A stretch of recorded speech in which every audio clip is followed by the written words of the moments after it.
कि गौ माता की कृपा से कितना जीवन महान और दिव्य हो सकता है। चाहे हमने तेजाजी महाराज के जीवन के विषय में सुना है, चाहे प्रभु श्री राम जी और कृष्ण कन्हैया जी के जीवन के विषय में हमने सुना, इनमें दिव्यता भरने वाली गाय माता थी। लेकिन आज मैं आपके सामने एक ऐसा प्रमाण रख रही हूं, जो प्रमाण अभी आपके सामने प्रत्यक्ष मेरे भाई बहनों उपस्थित है। अभी तक जो प्रमाण दिए वो सारे शास्त्रोक्त प्रमाण थे, लेकिन ये प्रमाण अभी हमारे सामने प्रत्यक्ष उपस्थित है। विचार कीजिएगा, जोधिया से, जो एक छोटा सा गांव राजस्थान का, जनसंख्या ज्यादा नहीं है यहाँ की, एक छोटा सा गांव, लेकिन इस गांव का प्रचार आज न सिर्फ भारत में, लेकिन संस्कार चैनल के माध्यम से भारत से बाहर भी कई सारे देशों में इस छोटे से गांव का नाव का प्रचार हो रहा है। क्यों मेरे भाई बहनों, ये शक्ति किसकी है कि एक छोटा सा गांव विश्व पटल पर अपना नाम लिखवा रहा है? तो ये शक्ति किसकी है मेरे भाई बहनों? इसके मूल में देखें तो गौ माता है। इतना बड़ा जो आयोजन हो रहा है, वैसे मैंने पहले दिन तो निवेदन किया था आपसे कि कथा के आयोजक नियोजक सब बालाजी महाराज होते हैं, लेकिन इस कथा के आयोजन का जो निमित्त बनाया है दौलत राम जी सारण को, इनके पूरे जीवन चक्र को आप देखेंगे मेरे भाई बहनों, अगर आज इतना बड़ा कार्यक्रम हो रहा है या फिर वो जिस ऊंचाई में है, मूल में गाय माता है। जो उनके जीवन की घटना मैंने सुनी, अगर वो घटना आप सुनेंगे तो आप स्वयं समझ जाएंगे कि गाय माता किन किन देवीय शक्तियों से परिपूर्ण है।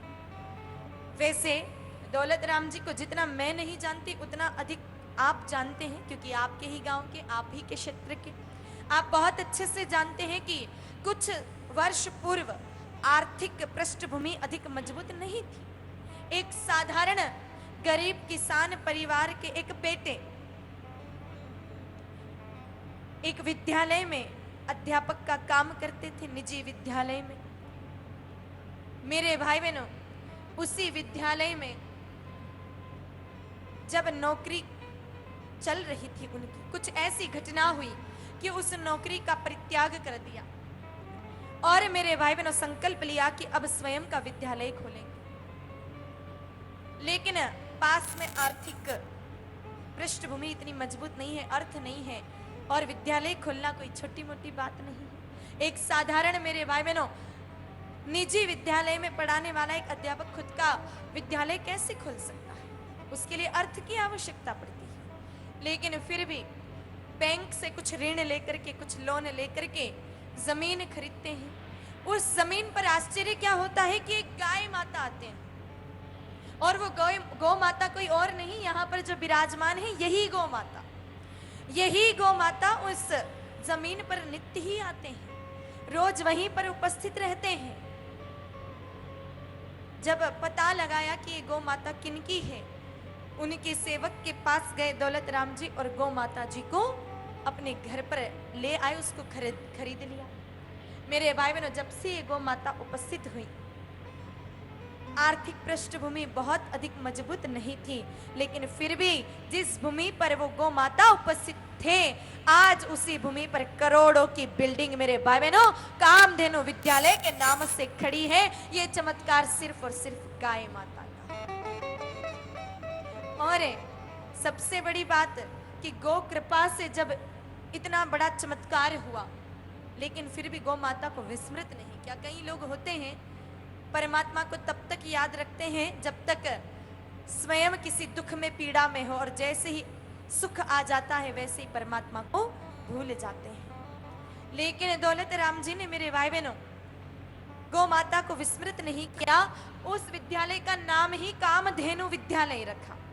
और सबसे बड़ी बात, मैं ऐसा विद्यालय देख पा रही हूँ, इतनी सारी जगह पर हम जाते हैं, लेकिन आज पहली बार ऐसा विद्यालय हमने देखा जहां पर सारे विद्यार्थी पहले गौ माता का पूजन करते हैं। विद्यालय में गौ माता सदा रहती है, सारे विद्यार्थियों का नियम है कि पहले गौ माता जी का पूजन करना, उसके पश्चात पढ़ाई करना, रात को सोने से पहले गौ माता जी का पूजन करना और सुबह उठते ही सबसे पहले, क्योंकि छात्रावास की व्यवस्था है तो उठते ही सबसे पहले गौ माता जी का पूजन करना। और मेरे भाई बहनों, उस गौ संघ का प्रताप देखिए आप, ये छोटे छोटे बाल गोपाल जो देख रहे हैं कितने अनुशासित हैं, और ये सारी कथा की व्यवस्था, सारी कथा का प्रचार इन छोटे छोटे बाल गोपालों ने किया। जो मेरे भाई बहनों विद्या के साथ साथ इतना अनुशासन सीख रहे हैं, तो ये सारा ही चमत्कार गौ माता की सानिध्य का है।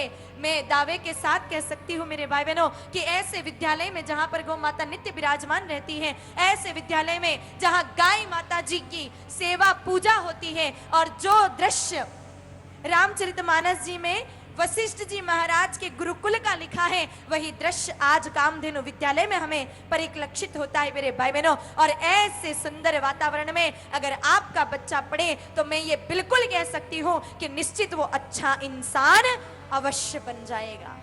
मैंने आपको कल बात कही थी कि नौकरी लगना बड़ी बात नहीं, उससे पहले बड़ी बात है कि हमारा बच्चा एक अच्छा इंसान बन जाए। और जब इतना सात्विक वातावरण में रहे तो क्यों ना अच्छा इंसान बने।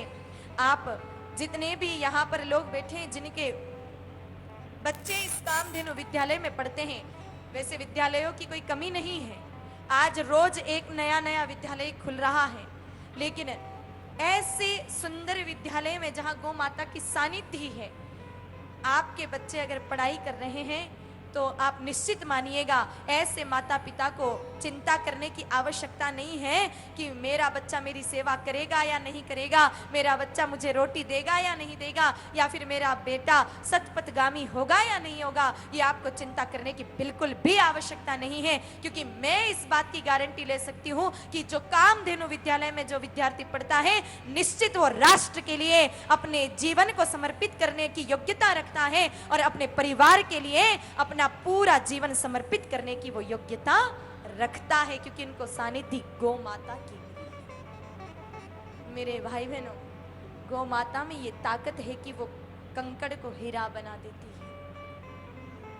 गाय माता को एक बार समझ लिया और अपने जीवन में उतार लिया तो निश्चित मेरे भाई बहनों, गाय माता हमारे जीवन के रंग को और जीवन जीने के ढंग को दोनों को बदल देगी मेरे भाई बहनों। क्योंकि यह गैया साधारण नहीं, इन गाय माता के लिए तो प्रभु स्वयं धरती पर पधारते हैं। इन गौ माता को चराते समय मेरे भाई बहनों कन्हैया जी अपने पैरों में जूते चप्पल धारण नहीं करते हैं, ऐसी पुच्चा है ये गाय माता। आप लोगों ने भागवत जी में मेरे भाई बहनों एक प्रसंग श्रवण किया होगा। कृष्ण कन्हैया जी के जीवन की घटना है। कन्हैया जब छोटे थे, बाल्यावस्था में थे, एक बार अपनी माँ यशोदा जी से जिद करने लगे, हट करने लगे। हट क्या कि मैया मैं गैया चराने जाऊंगा। माँ ने कहा कि बेटा अभी तो आप बहुत छोटे हो, हमारी बड़ी बड़ी गैया आपसे नहीं संभलेंगी बेटा, अभी नहीं, कुछ बड़े हो जाओ उसके बाद गैया चराने जाना। कहा नहीं माँ, मैं आज ही गैया चराने जाऊंगा। माँ ने मना किया तो कृष्ण कन्हैया जी रुष्ट हो गए और पैर पटक पटक के रोने लगे। माँ मना रही है लेकिन माँ की बात नहीं मान रही है। उस दिन स्नान भी नहीं किया, सारे बाल बिखेर दिए और मेरे भाई बहनों रुदन लीला कर रहे हैं कन्हैया जी। माँ ने कहा कि बेटा थोड़ा भोजन कर ले, लेकिन भोजन भी नहीं किया। आगे आगे कन्हैया जी दौड़ रहे हैं, पीछे पीछे मैया जी भोजन लेकर के जा रहे हैं, लेकिन कन्हैया जिद पर अड़े कि माँ पहले अनुमति दो कि गैया चराने जाऊं तो ही भोजन करूं, तो ही स्नान करूं, वरना तो नहीं करूं। सुबह से शाम हो गई। मेरे भाई बहनों नंद बाबा आए, उन्होंने देखा कि आज सुबह से शाम हो गई, इन कन्हैया जी और इनकी माँ में कुछ तो चल रहा है। कहा कि सुबह से देख रहा हूं कानूड़ा, कि कानूड़ा सुबह से देख रहा हूं तुम और तुम्हारी मैया दोनों किस विवाद में लगे हो, क्या बात है बताइए। अब देखो कन्हैया जी ने बाबा को देखते ही कैसे पलटी मारी। कहा बाबा देखो ना ये मैया सुबह से मेरे पीछे लगी है। क्या हुआ कन्हैया, क्या कह रही है तुम्हारी मैया? कहा बाबा ये कहती है कि कन्हैया खा खा करके इतना बड़ा हो गया है, घर के और कोई काम करे ना करे पर कम से कम घर की गैया तो चरा ले। अब आप ही बताओ बाबा, मैं इतना छोटा सा कन्हैया इतनी बड़ी बड़ी गैया कोई मुझसे संभलेंगी क्या? मेरे भाई बहनों, इतनी बात सुनते ही मैया ने आश्चर्य से देखा कन्हैया को, कहा वाह रे वाह कन्हैया कितना झूठ बोलता है, स्वयं खुद पीछे पड़ा है सुबह से और अब बाबा के सामने मेरा नाम लगा रहा है। कहा नहीं नहीं बाबा ये मैया झूठ बोल रही है, यही कब से कह रही थी कि गैया चराने जा। अब नंद बाबा तो कुछ समझ नहीं पाए, कहा कि तुम जानो और तुम्हारा काम जाने। नंद बाबा जैसे ही गए कन्हैया वापस शुरू हो गए कि मैया मैं गैया चराने जाऊं, मैया मैं गैया चराने जाऊं, मैया मैं गैया चराने जाऊं। मेरे भाई बहनों, बहुत जिद की, बहुत हट किया, आखिरकार माता यशोदा जी को हार माननी पड़ी। हार थक करके कहा ठीक है कन्हैया गैया चराने चले जाना, लेकिन ऐसे नहीं। कहा मैया कैसे फिर? कहा पहले मुहूर्त निकाला जाएगा। गौ माता को चराना कन्हैया कोई क्रिया नहीं है, ये अनुष्ठान है और इसको बिना मुहूर्त के नहीं कर सकते हैं, इसलिए पहले मुहूर्त निकाला जाएगा। मेरे भाई बहनों, कन्हैया है ना, उनकी लीला इतनी अद्भुत है कि उन्होंने तो रुदन भी मुहूर्त देख करके किया था। सप्तमी के दिन कन्हैया जी रोए और मेरे भाई बहनों उसी दिन शाम को शांडिल्य मुनि आ गए। शांडिल्य मुनि जी से कहा कि भगवान ये कन्हैया कब से जिद कर रहा है गैया चराने जाना है, आप मुहूर्त देख करके बताइए ना कि कब का मुहूर्त अच्छा है, कन्हैया को कब गैया चराने भेजें। मेरे भाई बहनों शांडिल्य मुनि ने मुहूर्त देखा, कहा ये तो स्वयं भगवत स्वरूप है, इन्होंने तो रुदन भी मुहूर्त देख करके किया है माँ, इसलिए कल ही सुंदर मुहूर्त है, कल गोपाष्टमी का सुंदर त्योहार है, कल ही आप कन्हैया को भेज दो गैया चराने के लिए। मेरे भाई बहनों देखिए, गौ माता को चराने जाने का भी मुहूर्त निकाला। आप लोग उठते हो, बैठते हो, खाते हो, पीते हो, सोते हो, बोलो उसका कोई मुहूर्त निकलवाते हैं क्या? नहीं।